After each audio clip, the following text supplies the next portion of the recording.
네, 여러분 안녕하십니까? 오늘 그 강연은 경북대학교 인문학술원 HK 사업단에서 주관하고 있는 청소년 인문 교양 교육에 관해서 제가 오늘 강연을 하게 되었습니다. 오늘 제가 그 강연을 해야 될 주제 내용은요, 유명한 헤로도투스의 히스토리아, 우리나라 말로 번역을 하게 되면 역사란 말이 되는데, 역사와 세상살이라는 주제를 가지고 여러분들한테 인문교양 교육으로 과연 이 헤로도투스의 히스토리아란 과연 무엇이고, 또 이 인물이죠. 헤로도투스를 우리 그 서양사 쪽에서는 역사 혹은 역사학의 아버지라는 표현을 씁니다. 쓰는데 과연 이게 어떻게 유래가 된 건지, 또 헤로도투스의 인물에 대해서 이야기도 좀 해보고, 그가 저술한 책이죠.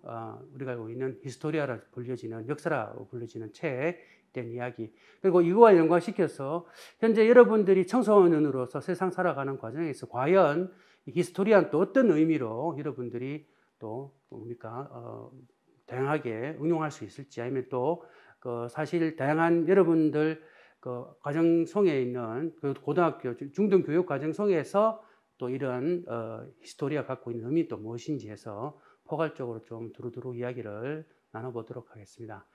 자, 여기 오늘 첫 번째 제가 대문에다가 큰 사진을, 그림을 하나 그려놨는데요. 이분이 이제 사실 이제 그림이 헤로도투스입니다. 현재 헤로도투스에 대해서 정확하게 그림이 남아있는 건 사실 없습니다. 그의 글 히스토리아 역시 지금 그리스어로 적혀진 건 남아있는 건 거의 없고요. 그래서 이제 파편처럼 흩어져 있고, 그게 히스토리아라는 정권이 완벽하게 남아있는 건 아닌데, 그중 일부가 이제 파편처럼 남아있고, 그게 이제 라틴어로 이제 그리스에서 라틴어로 번역이 되어서 라틴어가 그대로 다 전승이 되어 있습니다. 그래서 이 라틴어를 다시 또 많은 학자들이 영어로 번역을 했고, 그래서 지금 현재 우리나라의 그 히스토리아라는 이름으로 해서 역사라는 이름으로 번역이 되어 있는 책 같은 경우에는 주로 이제 아까 말씀드렸던 아까 영어 원본을 번역을 했는지, 아니면 이제 라틴어 본을 번역했는 경우가 많다라고 보시면 되겠습니다. 그래서 이거는 책에 대한 이야기고요. 그래서 오늘 일단 인물 헤로도투스는 과연 어떤 인물인가, 그가 왜 역사 혹은 역사학의 아버지라는 호칭을 받는지, 그에 대한 이야기, 그래서 뭐 다양한 헤로도투스가 삶을 살았던 시기를 먼저 이해하는 것이 어떻게 보면은 또 그가 썼던 히스토리아를 또 이해하는 또 하는 방법이기도 합니다. 그래서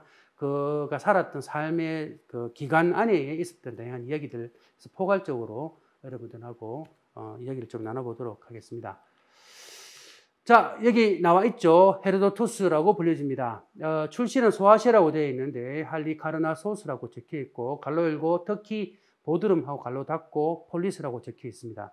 이게 이제 여러분 설명이 좀 필요합니다.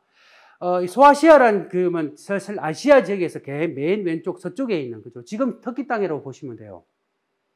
여러분, 터키가 현재 지금 동양과 서양의 걸쳐가, 이 나라가 전체가 동서양의 걸쳐가 있는데, 사실 아시아 쪽이 훨씬 더 많은 지리적으로 차지하고 있습니다.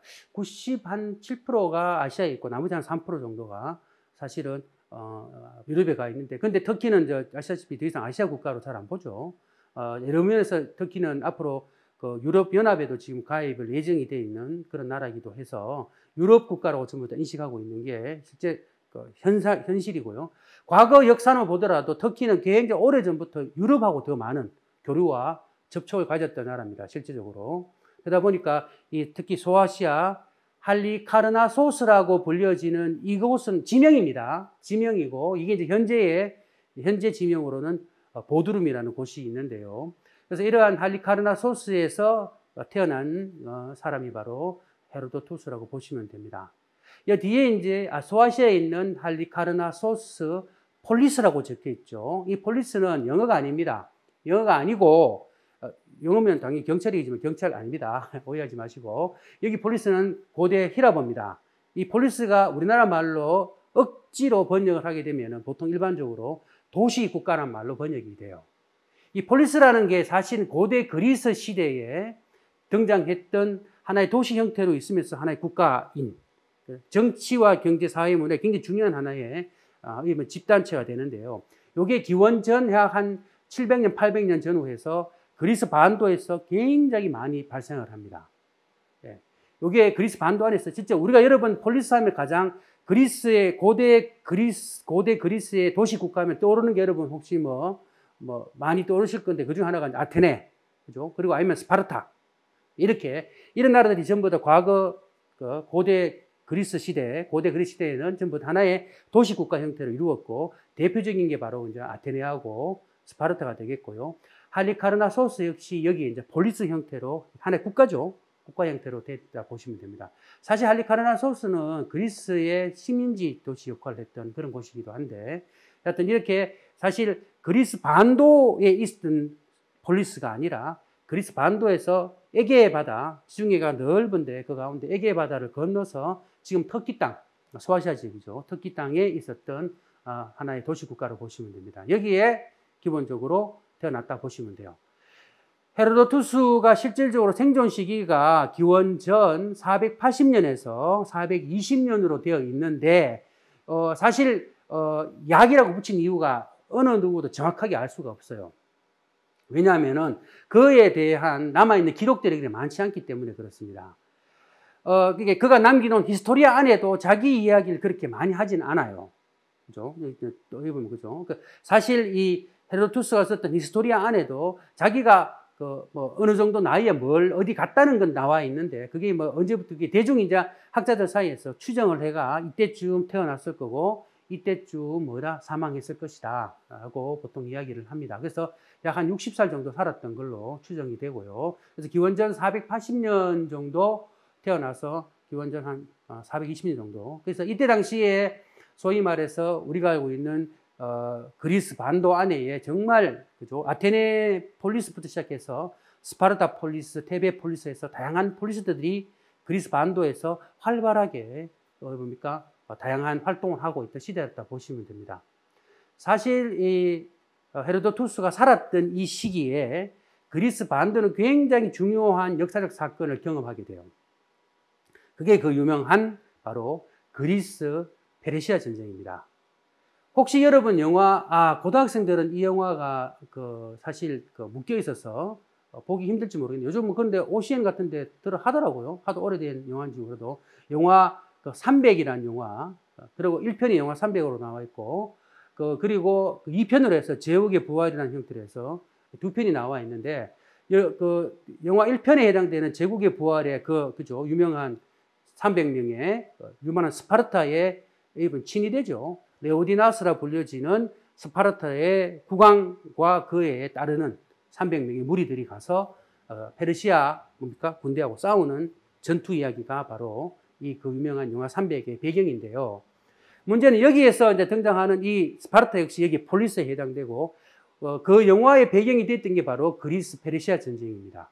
그리스 페르시아 전쟁에서 페르시아 군인들이 어디로 바로 이제 그리스를 침공해서 결국 이제 맞부딪히게 싸우게 되는 그죠? 그런 바로 사건이 그리스 페르시아 전쟁인데, 그래서 헤로도투스가 실질적으로 이 히스토리아라는 책을 쓰면서 사실 히스토리아라는 책을 썼지만 정확하게 이야기하면은 그리스 페르시아 전쟁사입니다.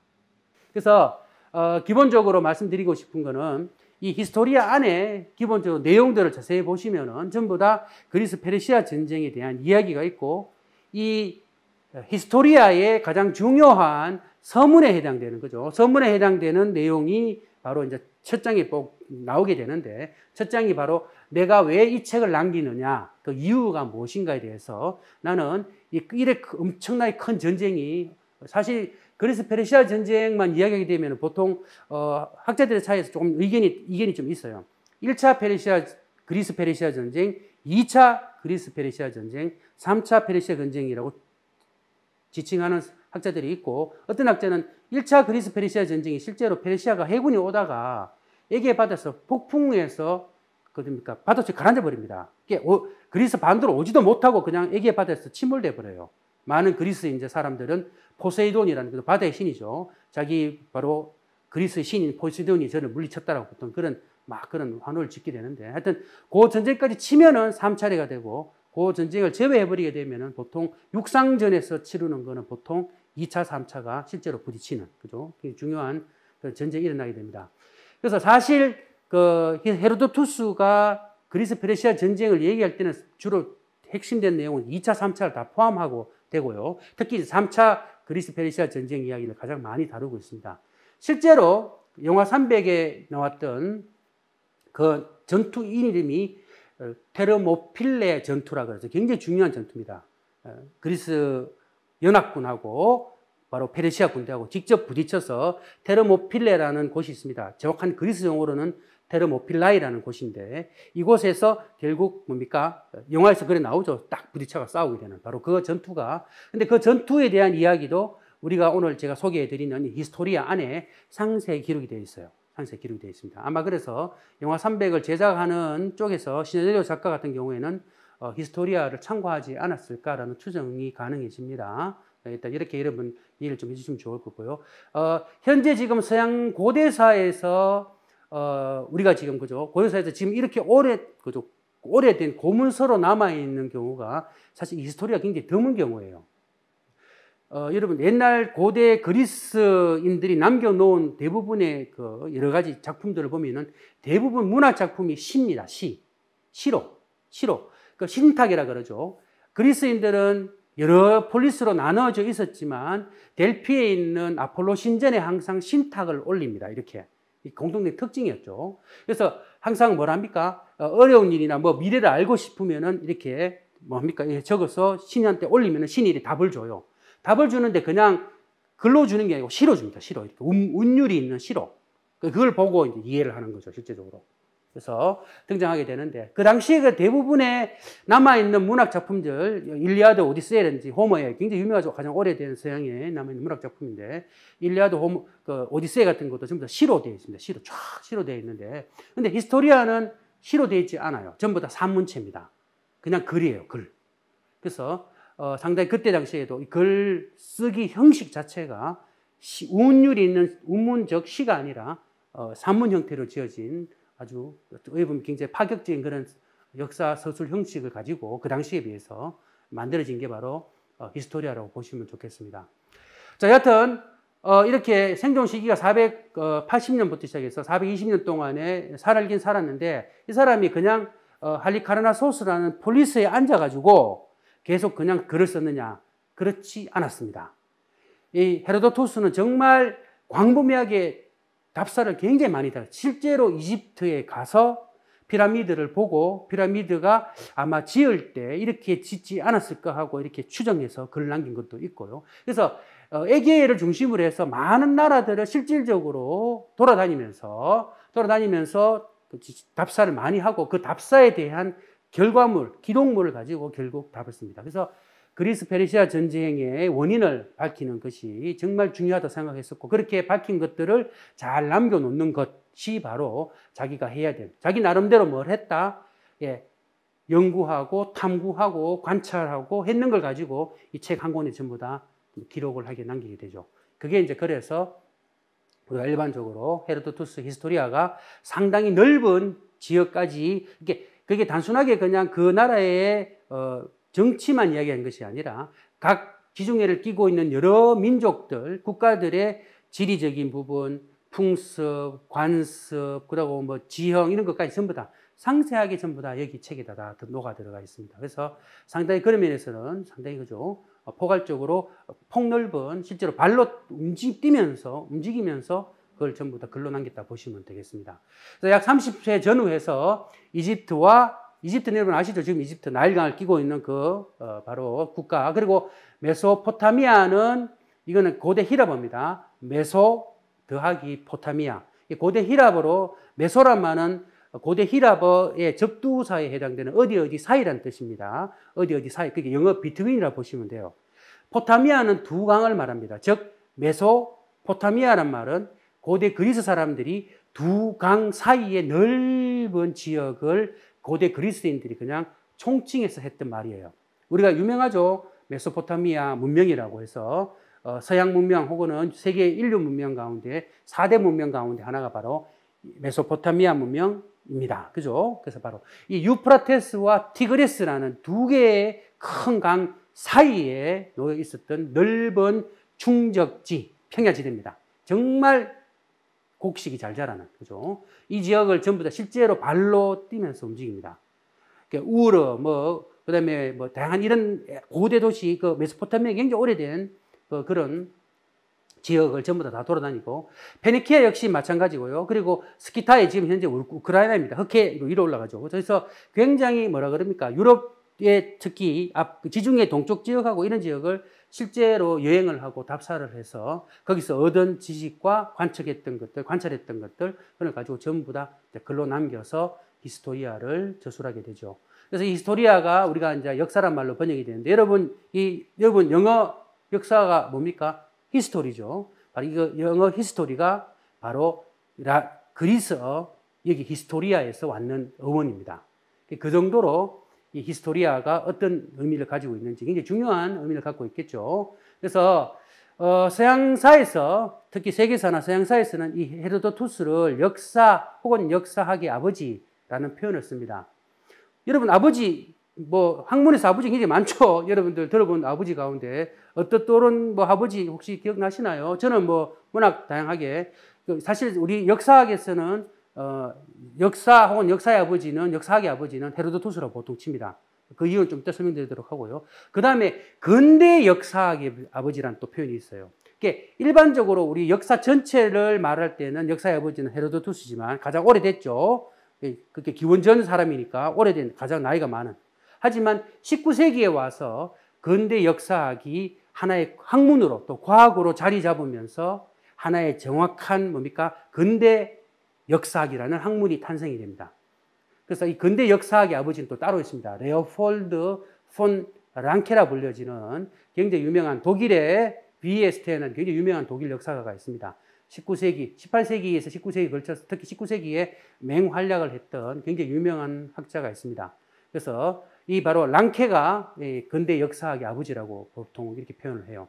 제가 학부 생활할 때 항상 헤로도토스는 역사의 아버지, 그 다음에 근대 역사의 아버지는 랑케, 이렇게 보통 이 표현을 우리가 많이 수업 시간에 들었고, 저도 사실 역사 공부를 했긴 했지만 독일로 공부를 가게 된 배경 여러 가지 이유 중에 하나가 근대 역사학이 탄생했던 바로 랑케가 태어났던 곳이 바로 독일이 있기 때문에 제가 독일로 공부를 하러 갔는 이유 중에 하나도 바로 그럴 정도로. 그래서 우리 보통 서양사 쪽에서는 역사의 아버지는 헤로도투스, 그죠? 또 아니면은 근대 역사의 아버지는 랑케라 그래서 그런 인물이 있습니다. 언제 또 여건이 되면은 랑케에 대해서 한번 여러분들이 다시 한번 강의를 들어주시면 좋을 것 같습니다. 자, 이 아버지 이야기는 많죠. 근대 음악의 아버지, 우리가 바흐 보통 얘기하죠. 세바스티안 바흐라든지, 근대 음악의 또 어머니도 있죠. 음악 같은 경우에는. 그리고 근대 철학의 아버지, 르네 데카르트라든지 이렇게 해서 다양한 그런 이야기들이 많이 있지만, 오늘 여러분들이 그냥 이게 헤로도투스가 역사의 아버지다라고 말씀을 드리고, 이 헤로도투스한테 역사의 아버지라고 호칭을 붙여준 사람이 실제로 누구냐 하면, 최초로 붙여준 사람은 로마의 위대한 철학자자 또 역사가였던 키케로입니다.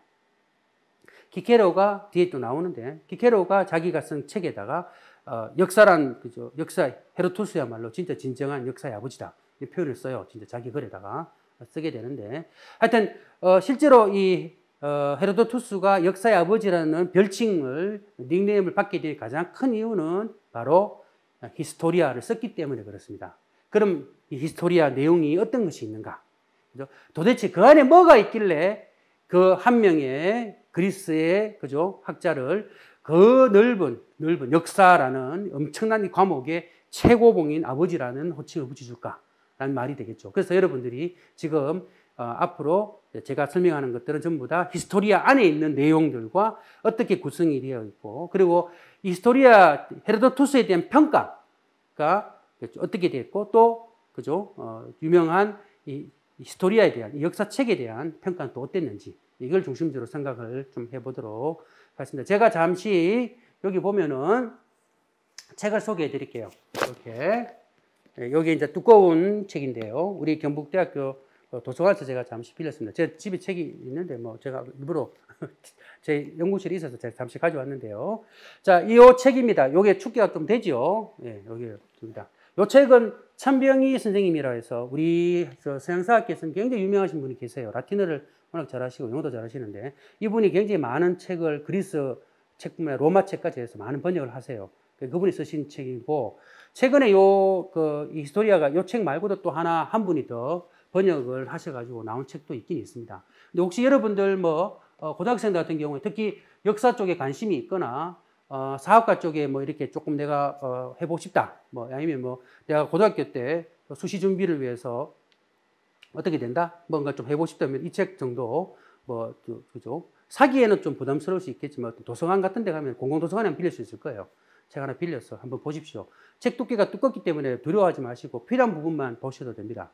필요한 부분만. 저도 처음부터 다 통독하지 못했고요. 저도 처음에는 필요한 부분만 보다가 나중에 이제 쭉 한번 읽을 기회가 있어서 읽게 됐는데, 그래서 이 히스토리아에 대한 이야기를 여러분들이 제 책에 대한 소개를 간단히 해드렸고, 이제 본격적으로 이 책에 대한 내용을 잠시 이야기를 좀 해보도록 하겠습니다. 책 서문에 이렇게 적어놨습니다. 책 서문이 길지가 않아요. 책 서문이 길지가 않는데 어떻게 되어 있냐면, 이 글은 그죠? 할리카르나소스 출신, 아까 나왔죠? 폴리스라 그랬습니다. 소아시아의 헤로도투스가 제출하는 탐사 보고서다. 이렇게 얘기합니다. 자, 이게 뭡니까? 누가 썼다? 출신이 어디다? 지연이는 바로 할리카르나소스의 태생인 헤로도투스가 뭐다? 탐사 보고서라고 이렇게 적어놨습니다. 내가 뭐 했다? 직접 발로 뛰어서 보고 거기서 글을 쓴 거예요. 이 전체 책이 전부 다. 물론 다 그런 건 아니겠지만 그 목적, 이유가 나옵니다. 이 책을 쓴 이유가 뭐냐면은 인간들의 행적들이 시간이 지나면서 잊어버리거나, 그죠? 헬라스인들과 비헬라스인들의 위대하고도 놀라운 업적들이 사라지는 것을 막고, 이렇게 됐습니다. 여기서 여러분 이해가 안 되는 단어가 등장하죠. 헬라스인, 비헬라스인, 아까 교수님이 그리스 페르시아 전쟁에 관한 이야기라 그랬는데, 헬라스인은 또 갑자기 왜 갑툭튀야? 그죠? 여기서 말한 헬라스는 바로 헬렌의 후손들. 자, 여러분, 그리스라는 말은 영어 표현입니다. 그리스라. 여러분, 혹시 올림픽이나 나중에 자세히 보시면은, 올림픽에 나가는 그리스 사람들 이렇게, 우리나라는 등 뒤에 이렇게 국가대표 있는 사람이 뭡니까? ROK. 리퍼블릭 오브 코리아라고 적죠. 이렇게 등 뒤에다 이렇게. 그리고 자기 앞에 태극기 딱 달고 사람 이름, 그죠? 이렇게 나갑니다. 근데 그리스 사람들은 뒤에다 뭘 했냐? 바로 헬라스라고 적어요. 헬라스. 헬렌의 후손들이다, 우리는. 헬렌의. 그래서 그리스라는 용어는 영어식 표현이고 고대 그리스 말로 이게 헬라스입니다. 그리고 헬라스인이 그리스인을 말하는 거고요. 헬라스를 한자로 억지로 번역을 했는 것이 바로 히랍이라는 용어예요. 히랍. 글쓰기도 굉장히 어렵습니다. 한자로. 히랍. 헬라스를 한자로 번역했는 것이 히랍. 그래서 여러분 히랍 철학, 히랍인, 히랍 문화 이런 말 많이 쓰죠. 가끔씩 책에 나옵니다. 그 단어의 원뜻이 헬라스에서 나왔다 보시면 돼요. 그래서 이 헬라스가 바로 누구를 말하면 헬라스인, 그리스인을 말하는 거예요. 그리스인이라는 게 아까 말했던 싸웠던 그리스 반도 안에 있는 사람들. 그리고 여기서 비헬라스인이라는 거는 그리스인이 아닌 사람들, 이방인들입니다. 즉 누굽니까? 예, 페르시아인들을 말하는 거죠. 그래서 헬라스인들하고, 그죠? 즉 그리스인들하고 페르시아인들하고 뭡니까? 싸웠다. 예, 전투를 하고 전쟁을 했는데, 전쟁 끝나고 난 다음에 뭔가 기록을 남겨놔야 되지 않느냐. 뭔가 그때 어때 전쟁을 하고 누가 싸웠고 누가 가담하고 이런 것들을 기록을 남겨놔야만 하는데, 이런 것이 기록을 안 남겨놓게 되면 사라진다. 그래서 이 사라지는 것을 막고자 한다. 이런 말입니다. 그래서 무엇보다 뒤에 나오죠. 무엇보다 헬라스인들과 비헬라스인들이 서로 전쟁을 하게 된 원인을 밝히는 데 있다. 이렇게 밝혀놓습니다. 이미 벌써 헤로도투스는 역사 연구 방법론 가운데 가장 중요한 인과론, 원인과 결과에 대한 이론을 여기에다가 투영을 시킵니다. 여기 보면 아주 단순한 것 같지만 이미 벌써 나름대로 헤로도투스는 자, 이 전쟁이 왜 일어났느냐? 왜 일어났냐? 결론만 이 책에 그래 밝히죠. 뭡니까? 헬라스인들이 가지고 있었던 정치적인 성향과 그리고 그의 정치 체제, 그리고 무엇보다 사회 분위기 안에서 강조했던 것들과 페르시아인들, 즉 비헬라스인들이 했던 것들이 차이점 때문이다라고 이렇게 얘기합니다. 그래서 두 개의 차이점 때문에 결국 서로 충돌할 수밖에 없었다라는 이야기를 하게 되죠. 그래서 중요한 거는 이 책 전문에 이 책에 누가 썼고, 그리고 이 책에 쓴 목적이 무엇이고, 어떤 연구 방법론을 도입하겠다까지 이 전문 안에 깔끔하게 다 넣어놨습니다. 이렇게 쓴 책이 있다 없다? 거의 없어요. 역사책 가운데 없습니다. 그래서 이 전문 하나로 실제로 헤로도투스의 히스토리아가 굉장히 높게 평가받을 수 있는 가장 중요한 거죠. 짧지만 굉장히 모든 것이 압축되어 있는 엄청난 그런 글을 이곳에서 작성을 하게 된다 보시면 돼요. 그래서 자, 이 헤로도투스의 히스토리아 서문은 여러분들 길지 않기 때문에 여러분들이 한번 딱 보시고 아 이건 어디서 뭐 지문으로 나왔을 경우에는 충분히 뭐합니까? 우리가 이해가 되는 그죠? 여기서 가장 몇 가지 중요한 낯선 용어들은 할리카르나소스라는 이 지명 이름 그리고 헬라스와 비헬라스가 뭔가 그죠? 이 세 가지 용어가 이해가 안 되면 전체 무슨 말 하는지 모릅니다. 헬라스가 뭐지? 그리스를 말하는지 모르게 되는 그죠? 여러분들이 혹시나 지문이 어딘가 등장할 수도 있을 테니까 잊지 마시고 전체를 잘 읽어보시고 실제로 헤로도투스의 히스토리아에 나와 있는 글입니다. 그래서 보통 책에 딱 넘기면은 천백년 선생님 쓰시는 제가 아까 소개해드렸던 그 책에는 딱 나와요. 첫 장에 딱 전문만 딱 나와서 딱 나오고 이제 금봉철 선생님 쓰신 그 히스토리아 번역했던 책에는 요게 이제 글하고 같이 붙어서 따로 페이지가 바뀐 게 아니라 딱 따로 같이 붙어서 나오기 때문에 여러분 좀 생소할지 몰라도 내용은 그대로 다 들어가 있습니다. 아시겠죠? 서문이 이렇게 있습니다. 자, 서문이 있으면 당연히 계속 어떻게 됩니까? 자, 우리 기본적으로 히스토리아에 대한 책에 대해서 이야기를 좀 해봐야 되겠죠. 서문이 이래 있고 이제 본격적으로 어떻게 차근차근 내려가는가 문제입니다. 자, 히스토리아란 책 원래 뜻 그러니까 그 당시에 실제로 많은 그리스의 학자들이 이 탐사 보고서, 또 결과 보고서, 연구 결과 보고서, 탐구 결과 보고서 이런 것들을 전부 다 뭐 하느냐 히스토리아라는 이름으로 붙여요. 이거는 헤로도투스뿐만 아니라 고대 히랍 또 그 고대 그리스 시대에 굉장히 유명한 한 명의 더 뛰어난 역사가가 등장합니다.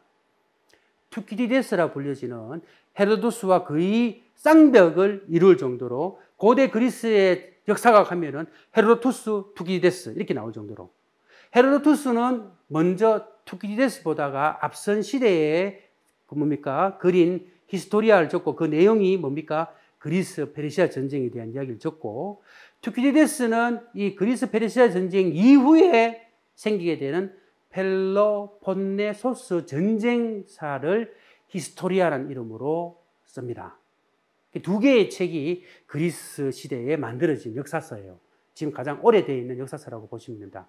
그래서 사실 이 두 명의 쌍벽의 인물인데 지금은 우리가 뭐 헤로도투스가 먼저 인물이기 때문에 또 책 내용도 먼저 그리스 페르시아 전쟁사를 썼기 때문에 우리가 헤로도투스를 높게 평가하고 또 글 안에 있는 이 히스토리아 글 안에 내용도 투키디데스가 쓰는 것보다는 훨씬 더 헤로도투스가 내용 자체가 굉장히 풍부하고 그래서 이런 걸 높게 평가해서 이제 헤로도투스를 실제적으로 역사의 아버지라는 호칭을 이제 붙이게 되는데 투키디데스도 굉장히 뛰어난 역사가요. 그가 썼던 아까 말씀 히스토리아죠. 히스토리아라는 책 펠로폰네소스 전쟁사를 들여보면은 그 안에 정말 촘촘하게 잘 적혀 있고 오히려 19세기의 역사가라면 우리는 이제 21세기 살고 있으니까 좀 다르지만 19세기의 역사가라면은 이 헤로도투스의 히스토리아보다는 투키디데스의 뭡니까? 히스토리아, 즉 펠로폰네소스 전쟁사를 훨씬 더 높게 평가할 수밖에 없는 거죠. 왜냐하면 안에 내용이 그렇게 되어 있습니다.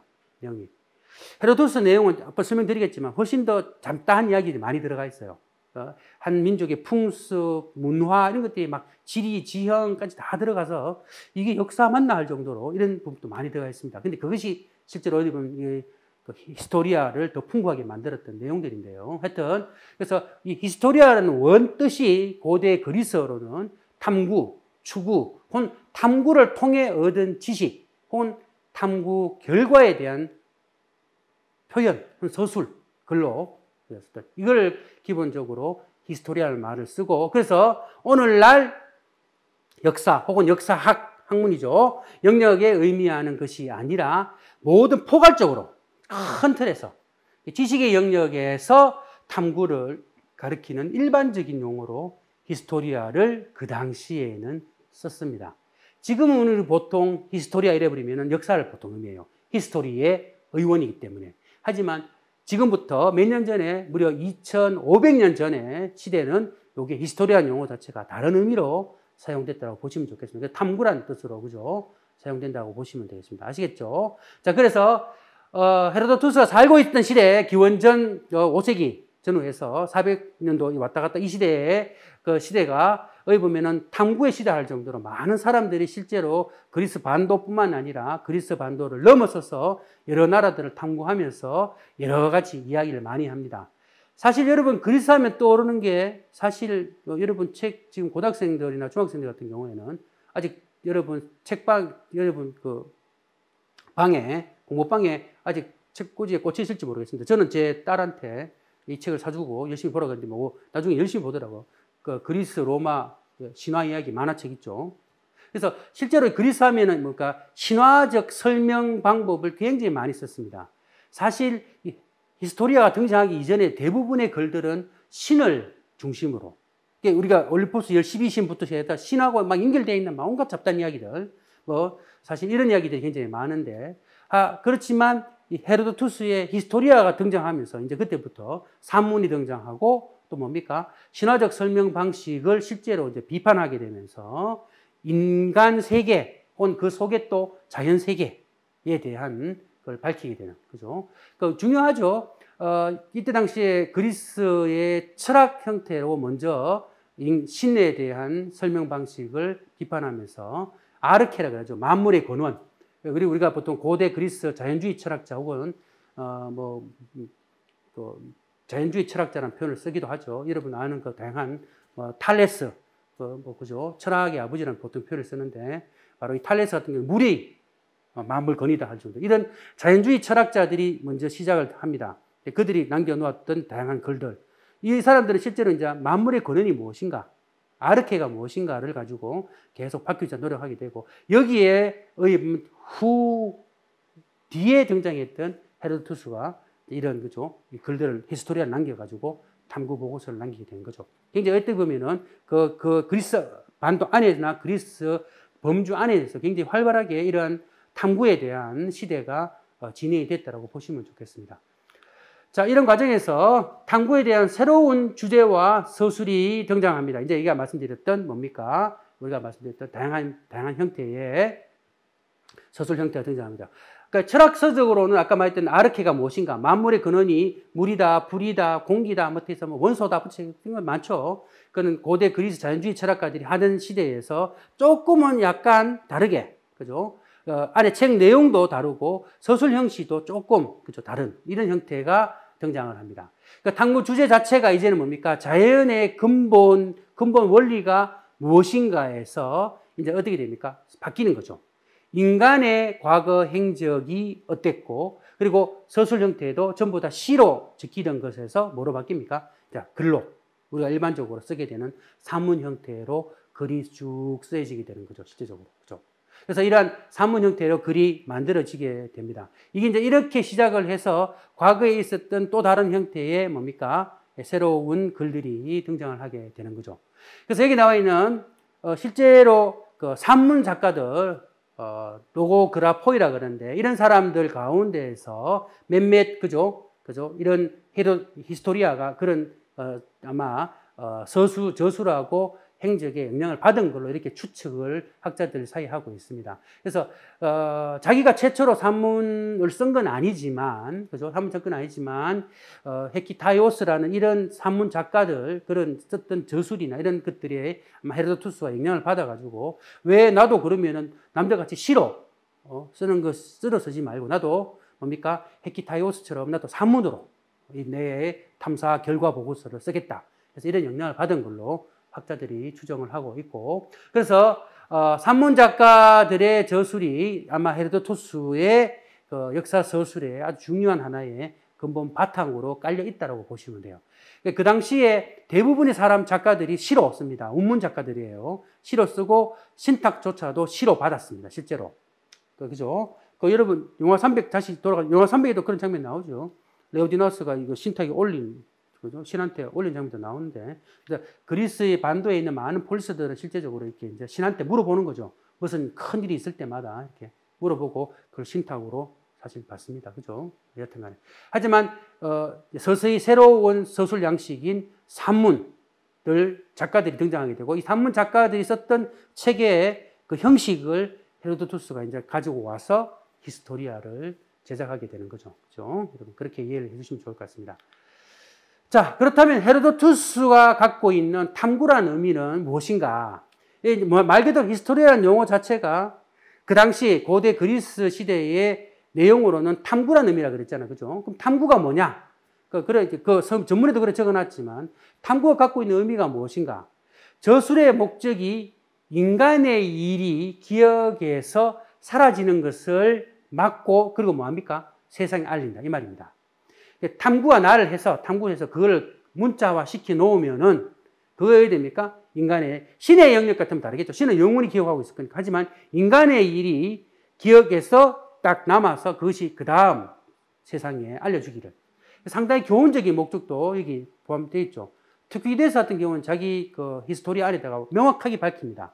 교훈을 위해서 쓴다고. 그래서 상당히 의미를 갖고 있는데, 여하튼 히스토리아 역시 이런 식으로 해서 기억에서 사라지는 걸 막고 그 다음에 이제 그걸 남겨서 세상에 알리기 위함이다라고 나오고, 아까 제가 그랬죠. 연구 방법론으로 뭘 쓴다? 인과론, 즉 원인을 찾는다 그랬습니다. 사건의 원인이라는 것은 왜 그럼 그리스 페르시아 전쟁이 일어났느냐는 거죠. 왜? 도대체 무엇 때문에 이런 엄청난, 그리고 1, 2년도 아니고 수십 년 동안 장기간에 걸쳐서 오랜 기간 동안 그리스인들과 그리스 연합군이죠. 페르시아인들이 싸웠을까? 이 이야기를 하고 있다 보시면 돼요. 원인을 찾아내는 거죠. 원인을 찾고 그 탐구 결과를 글로서 밝혔기 때문에 최초의 본보기를 보여줍니다.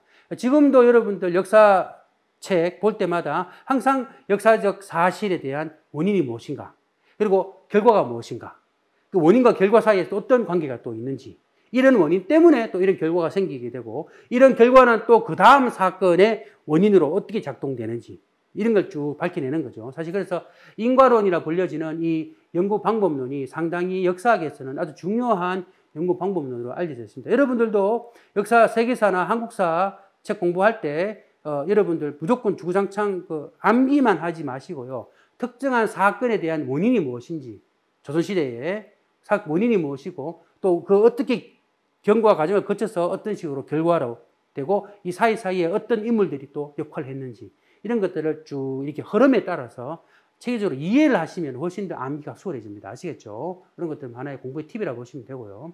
자, 그래서 헤로도투스의 히스토리아 안에 보면은 탐구라는 의미가 역사 연구의 주체가 무엇이고, 그다음에 목적이 뭐고, 어떤 구체적인 방법, 즉 원인을 밝히겠다. 그리고 서술 작업이 전부 다 어떤 이런 식으로 이루어진다까지 다 밝혀놓기 때문에 이런 모든 것들이 전부 다 이 히스토리아 안에 전부 다 녹아 들어가게 됩니다. 자, 그래 각 권에 대한 이야기가 나오겠죠. 제가 아까 보였던 그 히스토리아는 책 자체에 총 1권부터 9권까지 나오게 되는데, 이 책 제가 아까 다시 보여드릴게요. 이 책이 전부 다 한 권 안에 다 들어가 있습니다. 1권부터 9권까지 싹 다 들어가 있어요. 묶어놨습니다. 책들이 두껍죠. 이걸 사실 뭐 나누는 것도 좀 애매해요. 근데 사실 원전도 한 책으로, 한 권으로 다 쫙 나왔기 때문에 사실 이렇게 저는 번역하는 게 맞다고 봅니다. 맞다고 보는데.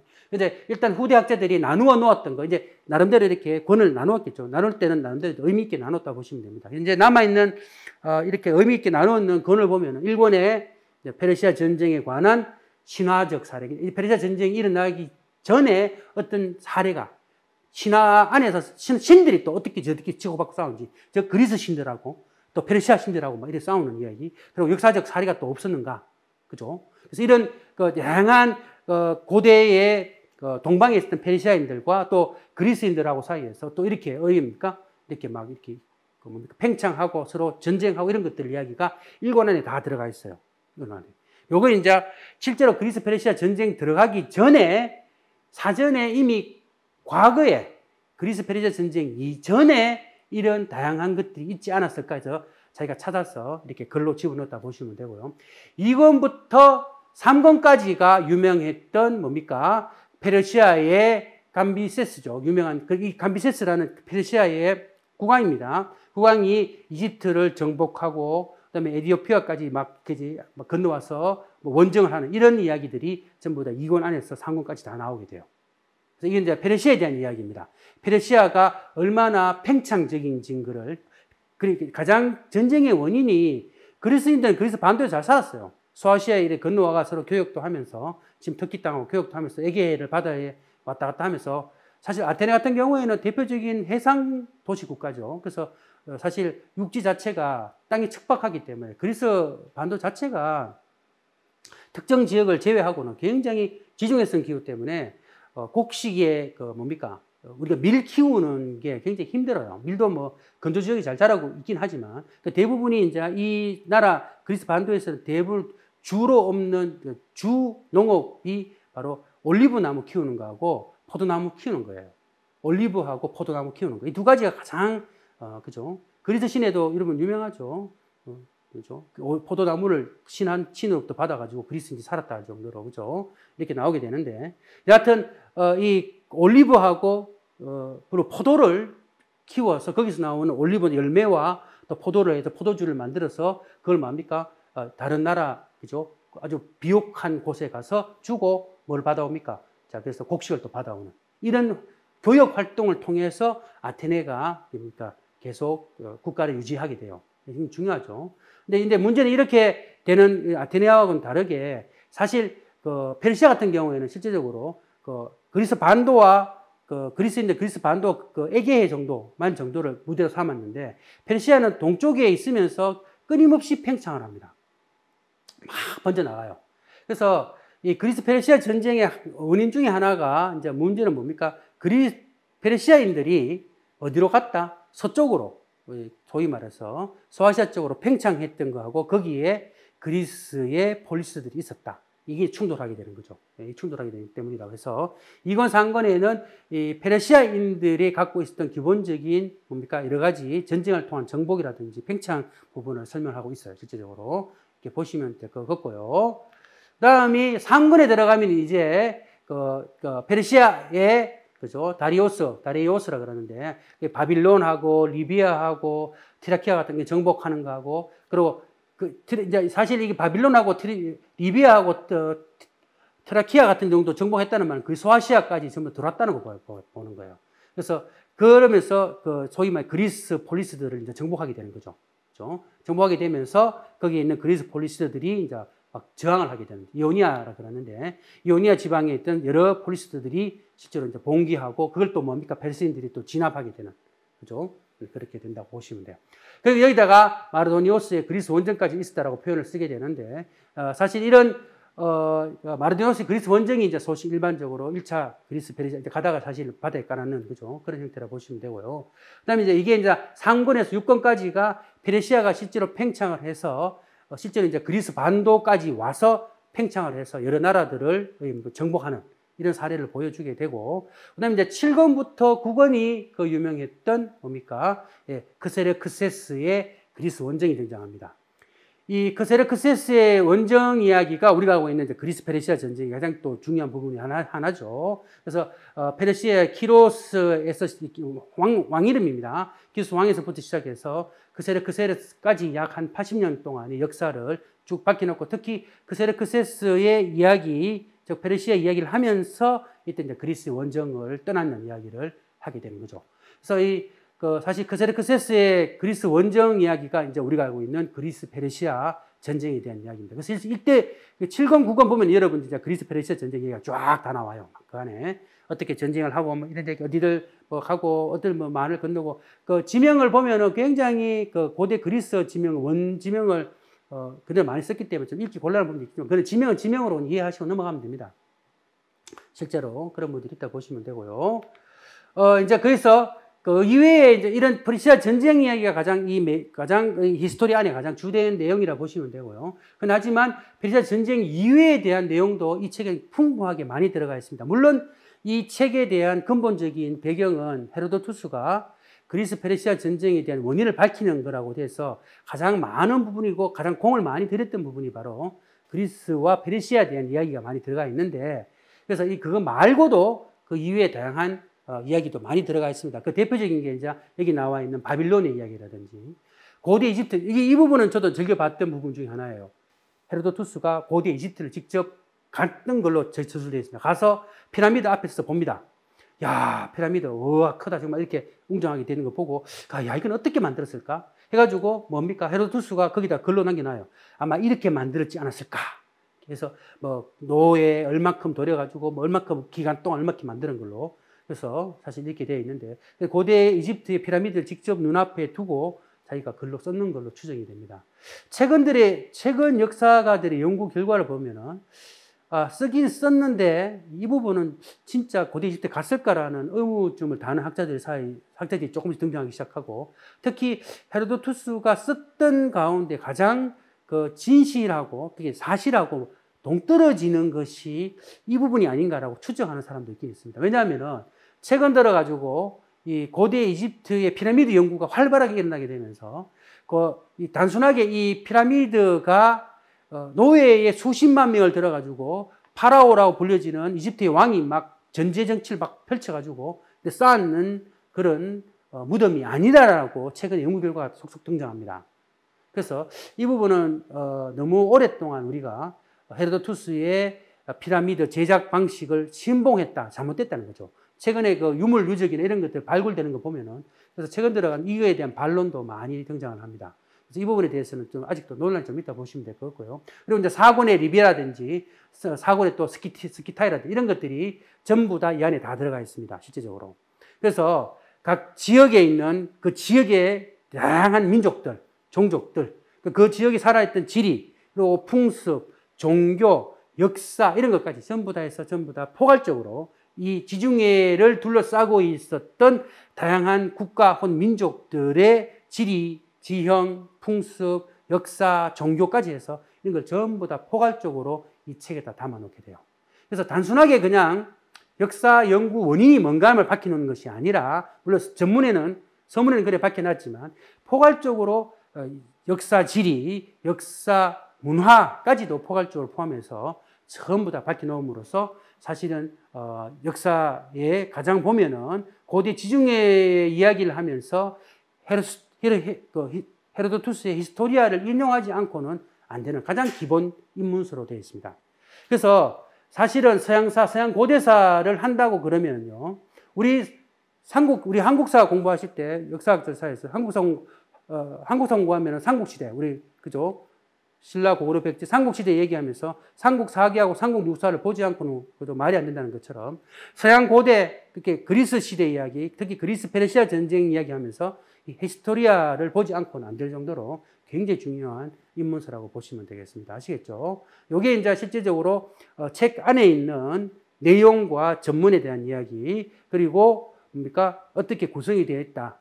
어디부터 어디까지는 내용이 뭐가 들어가 있고, 어디부터 어디까지 뭐가 되어 있고. 그래서 여러분들이 그 책 안에 있는 중요한 것들, 여러분 내가 뭐 이집트에 좀 관심 있다. 피라미드를 진짜 그 당시에 헤로도투스는 과연 어떻게 평가했을까?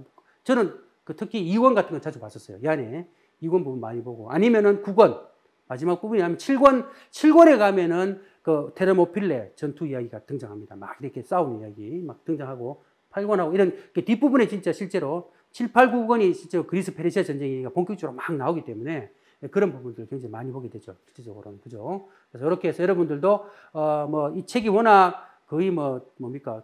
거의 제가 보기에는 거의 1000쪽 정도 되기 때문에 다 한꺼번에 보기 힘들기 때문에, 그죠? 나름대로 여러분들이 이렇게 골라가 읽는 것이 저는 맞다고 보고요.